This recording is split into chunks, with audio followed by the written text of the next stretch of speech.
Hello बच्चों, चलिए इस प्रश्न को देखते हैं। संयुक्त सूक्ष्मदर्शी की विभेदन क्षमता किस प्रकार बढ़ाई जा सकती है। तो बच्चों, प्रश्न में हमसे क्या कहा गया है कि हमारे पास एक संयुक्त सूक्ष्मदर्शी है, हमें उसकी विभेदन क्षमता को बढ़ाना है, तो हमें क्या करना होगा। तो चलिए बच्चों, सर्वप्रथम हम देखते हैं मुख्य अवधारणा।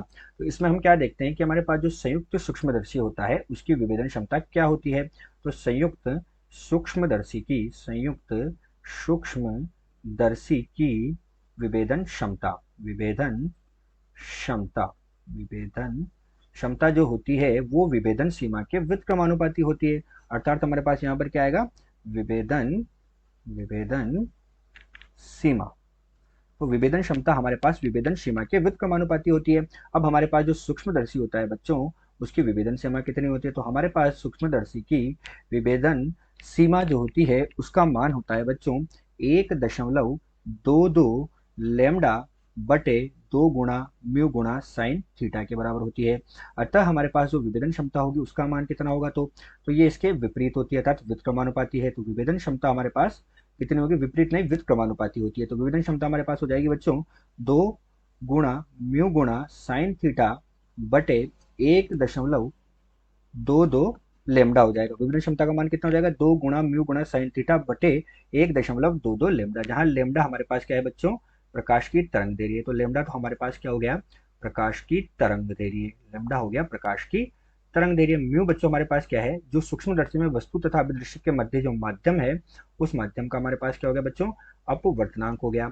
और बच्चों जो हमारे पास 2 थीटा होता है ये संकुल कोण होता है। तो थीटा बच्चों हमारे पास क्या होगा, यहाँ पर अर्ध संकुल कोण होगा। तो ये 2 थीटा हमारे पास यहाँ पर संकुल कोण है, तो थीटा हमारे पास अर्ध संकुल कोण हो जाएगा। यही इस प्रश्न की मुख्य उदाहरण है। तो चलिए अब हम प्रश्न को हल करते हैं। तो हमसे पूछा कि विभेदन क्षमता किस प्रकार बढ़ाई जा सकती है। तो बच्चों हम क्या देखते हैं कि जो विभेदन क्षमता है, ये विभेदन क्षमता जो है बच्चों, हमारे पास जो तरंग दैर्घ्य है उसके तो व्युत्क्रमानुपाती है, लेकिन संकुल कोण के समानुपाती है। किसके समानुपाती है बच्चों, संकुल कोण के तो समानुपाती है। लेकिन ये हमारे पास विभेदन क्षमता व्युत्क्रमानुपाती है, किसके, तरंग दैर्घ्य लेमडा के। तो ये तरंग दैर्घ्य लेमडा के तो व्युत्क्रमानुपाती है, लेकिन संकुल कोण के समानुपाती है। तो बच्चों अगर हम संकुल कोण को बनाएंगे तो विभेदन क्षमता को बढ़ना चाहिए, लेकिन बच्चों जो संकुल कोण का मान होता है वो एक सीमा से अधिक नहीं बढ़ाया जा सकता, अर्थात इसकी एक निश्चित सीमा होती है।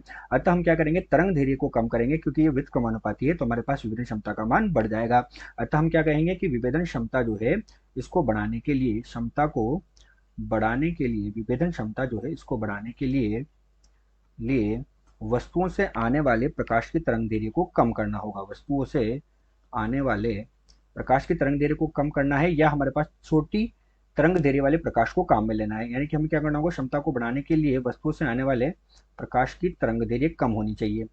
प्रकाश की तरंग दैर्घ्य कम होनी चाहिए, अर्थात हम क्या करेंगे, छोटी तरंग दैर्घ्य वाले प्रकाश को काम में लेंगे। तो तरंग दैर्घ्य हमारे पास क्या होनी चाहिए, कम होनी चाहिए, कम होनी चाहिए। तरंग दैर्घ्य कम होगी तो हमारे पास विभेदन क्षमता का मान अधिक हो जाएगा। आशा करते हैं दिया हुआ प्रश्न आपको समझ आया होगा। धन्यवाद।